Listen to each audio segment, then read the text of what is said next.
કારણ કે આપણે જાણીએ છીએ કે નરેન્દ્ર મોદીએ આ જે પ્રોજેક્ટ જે હતો એ 2013માં મોદીએ બુલેટ ટ્રેન માટે જાહેરાત કરી હતી. એને આજે 13 વર્ષ થઈ ગયા છે. 4 વર્ષ પહેલા 2017માં ભારતના વડાપ્રધાન નરેન્દ્ર મોદીએ જાપાનીઝ કાઉન્સિલર શિન્ઝો આબે સાથે દ્વારા અમદાવાદમાં ફાઉન્ડેશન સ્ટોન મૂક્યો હતો, અમદાવાદના સાબરમતીમાં. તો આજે આપણે જાણીએ છીએ કેટલા બધા વર્ષો થઈ ગયા છે 2017 થી લઈને આજ સુધીના. તો સમગ્ર પ્રોજેક્ટ માટે જમીન સંપાદનનો મોટો વિવાદ ઉભો થયો. સરકાર એનું વળતર આપવા માંગતી નથી. ઘણા બધા પ્રશ્નો સરકારે પોતે જ ઉભા કર્યા હતા. તો આ સિવિલ વર્ક જે છે એ સરકારે વારંવાર જાહેરાત કરી 97% પૂરું કરી દીધું છે. તો ચાલુ કેમ નથી થતી? કેમ વારંવાર એને મુદત લંબાવવામાં આવી રહી છે? અને આ બધા ઘણા બધા પ્રશ્નો હતા. એ પેલા આપણે નરેન્દ્ર મોદીને આપણે સાંભળીએ કે નરેન્દ્ર મોદીએ પ્રોજેક્ટ માટે શું કહ્યું હતું. બહુ ઇન્ટરેસ્ટિંગ છે, ઘણી બધી વાતો કરી હતી, ઘણું બધું કહ્યું હતું, એ પણ સાંભળીએ. ભાઈઓ બહેનો, વિકાસ કોને કહેવાય, વિકાસ કેવી રીતે કરાય? ભાઈઓ બહેનો, એ અમે કરીને બતાવ્યું છે. અમારા કેટલાક લોકોને બુલેટ ટ્રેન માટે વાંધો, બોલો, પણ જેને વાંધો હોય બળદગાડામાં ફરજો ને ભાઈ, અમે ક્યાં ના પાડી છે?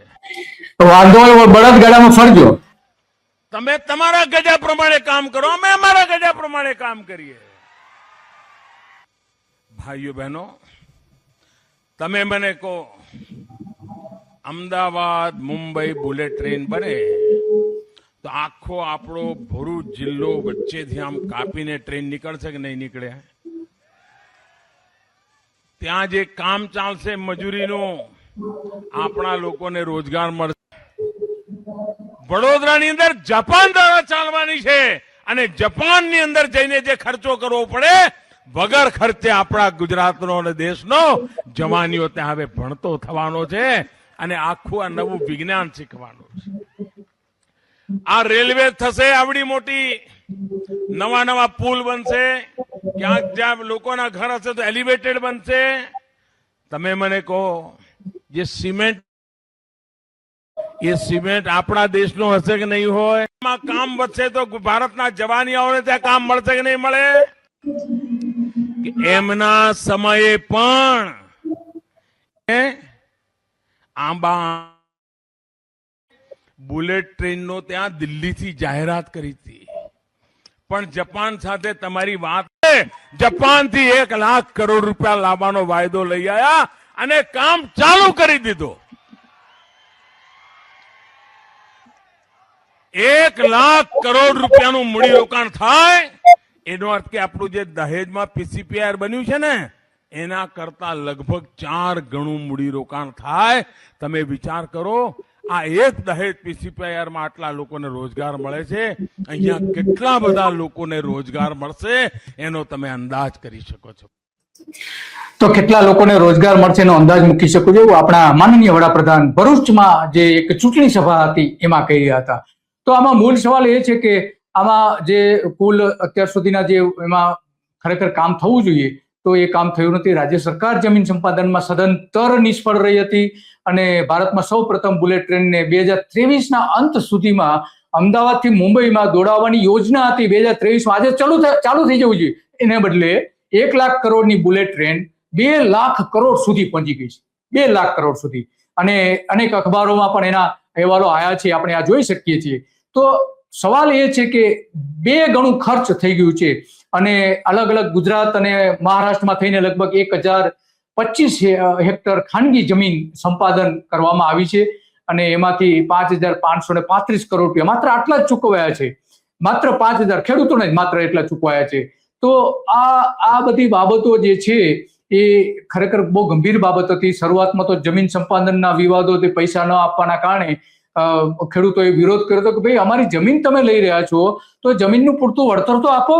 તો પણ એ આપવામાં આવ્યું હતું. એના કારણે નરેન્દ્ર મોદીનું આડેધડ આયોજન, બુલેટ ટ્રેન રૂટની ડિઝાઇન જે બની છે એ 5 વર્ષ પછી બની હતી, એની જે આખી જે જાહેરાત કર્યા પછી. તો આ બધી જ બાબતો આપણા માટે અત્યંત ગંભીર બાબત બની જાય છે.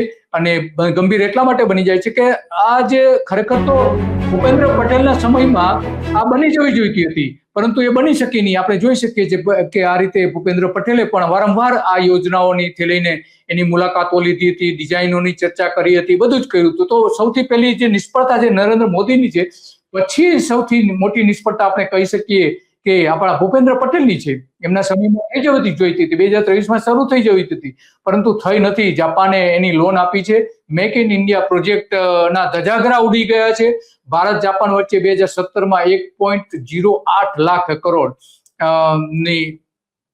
કરોડના પ્રોજેક્ટ જે હતી અને 508 કિલોમીટર આ જે રૂટ આપણે જોઈ રહ્યા છે. તો મહારાષ્ટ્ર સરકારે બુલેટ ટ્રેનની આ રીતે જાહેરાત પણ નરેન્દ્ર મોદીની વારંવાર જાહેરાતો પણ સરકારે આ રીતની આપણે જોઈ રહ્યા છે. તો એ સરકારે જાહેરાત કરી હતી એની વાત હતી. તો આ બધી મૂળ બાબત એ છે કે આપણે નરેન્દ્ર મોદીએ જે સપના બનાવ્યા હતા એ સપના બતાવવામાં એમણે લોકોને મત મેળવી લીધા.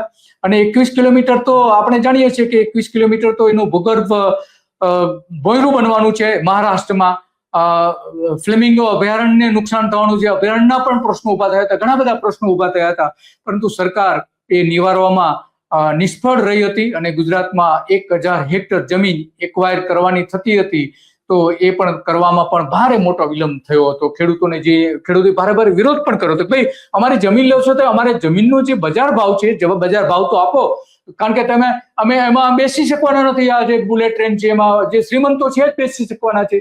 તો આ બધી વાત હતી અને આપણે એટલા માટે આજે વાત કરી રહ્યા છે કે બુલેટ ટ્રેન મોંઘી થઈ ગઈ છે અને હવે માત્ર ને માત્ર શ્રીમંતો સિવાય કોઈમાં બેસી શકવાનો નથી, મધ્યમ વર્ગ પણ બેસી શકવાનો નથી. સિવાય કે ક્યારેક થોડો ખર્ચ કરીને એકાદી વખત બેસશે, પરંતુ એમાં એનો જે મોટો લાભ જે ઉઠાવવાના છે એ ઉદ્યોગપતિઓ અને મોટી કંપનીઓના જે સીઈઓ છે એ જ એનો લાભ ઉઠાવવાના છે. બાકી તો આપણે જાણીએ છીએ કે 20 વર્ષની જે લોન આપી છે એ લોન કઈ રીતે ભરપાઈ કરવી એ પણ આપણે બહુ મોટો પ્રશ્ન બની જશે. કારણ કે Japan international cooperation agency JICA તરીકે ઓળખાય છે, એની 20 વર્ષ માટે એક લોન આપી હતી અને એમાં જે ડોલરના ભાવ ઊંચા નીચા થયા છે એના કારણે પણ મોંઘી થઈ ગઈ છે.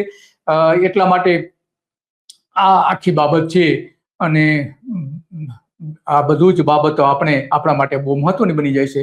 તો આજે આટલું જ, અને આવી જ બાબતો ઉપર આપણે ચર્ચા કરતા રહીશું.